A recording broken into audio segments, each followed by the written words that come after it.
C'est étonnant comme on peut passer des heures à rien faire et comment passer 5 minutes avec Dieu, c'est difficile.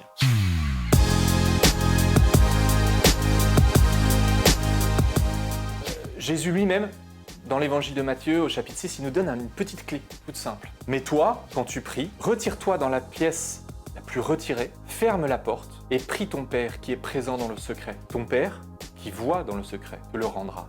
Ce qu'il nous dit, c'est qu'il faut choisir un lieu un peu à l'écart, un lieu tranquille, un lieu qui soit au cœur de chez nous, de notre maison. Choisir un moment aussi. Ma petite expérience, c'est que moi, si je prie pas le matin, c'est foutu. Toute la journée après, je suis pris par les enfants, pris par le boulot, pris par toutes nos obligations. Et le soir, j'arrive, je suis crevé, donc en fait, ça marche pas. Le mieux, c'est le matin, juste avant le réveil des enfants. Se lever un quart d'heure, 20 minutes, une demi-heure avant, et puis aller prier. Ce qu'il y a de plus simple.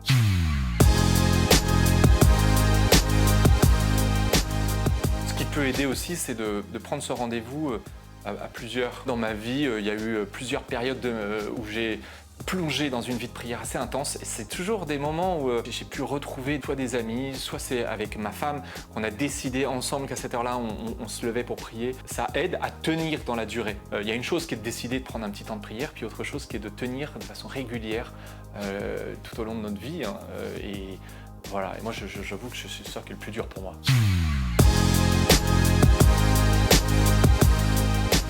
Moi, je commence toujours par un autre Père. On le connaît par cœur, ou alors on peut le relire si on ne se souvient plus. Ça nous aide, à travers cette prière que nous a apprise le Christ lui-même, à se mettre en prière. Ensuite, je commence par louer Dieu, le remercier pour ce qu'il m'a offert, la grâce de la nuit qui se termine, la veille, les rencontres, les joies du moment. Il y en a toujours, même dans les périodes difficiles. On peut même chanter si on veut. C'est une façon de louer le Seigneur, de rentrer en action de grâce et d'essayer de se mettre à nouveau en présence de Dieu et de se tourner vers lui. Parce que le plus dur, c'est quand même de tourner son cœur vers Dieu. Il est là, on sait pas trop, parfois c'est dur dans la foi de se mettre en présence de Dieu, mais la louange aide ça. On peut aussi lire un psaume. Les psaumes sont une forme de louange. Souvent, quand on pose une Bible sur une table et qu'on la laisse s'ouvrir toute seule, on tombe sur les psaumes. Et puis, on peut aller un peu plus loin dans la lecture de la Bible. On dit souvent qu'on a du mal à entendre Dieu parler. Dieu parle à travers sa parole, tout simplement. Lire la Bible, parfois, ça paraît un peu pavé, quoi. C'est-à-dire que c'est compliqué de rentrer dans la Bible. Alors, par où on peut rentrer pour une petite prière quotidienne, simple? On peut, par exemple, prendre les textes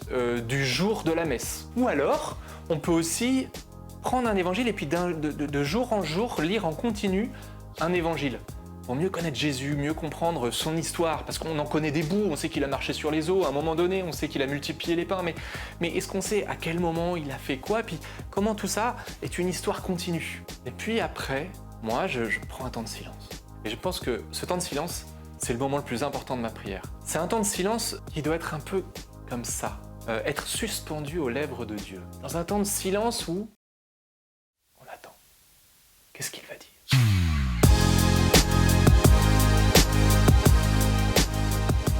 Pour finir, on peut prendre un temps pour prier pour des personnes en particulier. Confier à Dieu nos amis, notre famille, notre entourage, des personnes qui souffrent, et les confier à Dieu pour qu'elles entrent dans cette grande prière de tous les saints. On peut les nommer une par une et dire une prière précise et en lui disant « Seigneur, tourne ton regard vers nous. Seigneur, prends pitié de nous.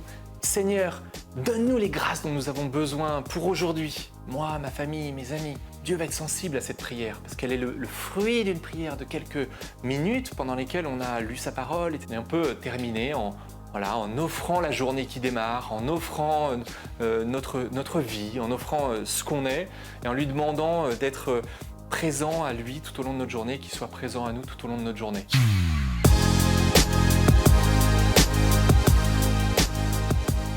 Pas de règles, c'est mystérieux, c'est propre à chacun. Ce temps d'amitié gratuit qu'on passe avec Dieu, et si je peux affirmer une chose, c'est ça. Eh bien, il aura une fécondité dans notre vie, quoi qu'il arrive. Parce que le Seigneur n'attend qu'une chose, c'est qu'on se tourne vers lui et qu'on l'implore et qu'on l'écoute. Et là, on vivra des miracles dans nos vies. Seigneur, je te prie pour tous ceux qui se tournent vers toi et qui attendent d'entendre ta parole, d'entendre ta voix, qui t'imploreront de venir guérir nos maladies, guérir toutes nos souffrances. Je te prie, Seigneur, de venir donner des grâces en abondance. Tous ceux qui se tournent vers toi dans la prière, viens toucher nos cœurs. Amen.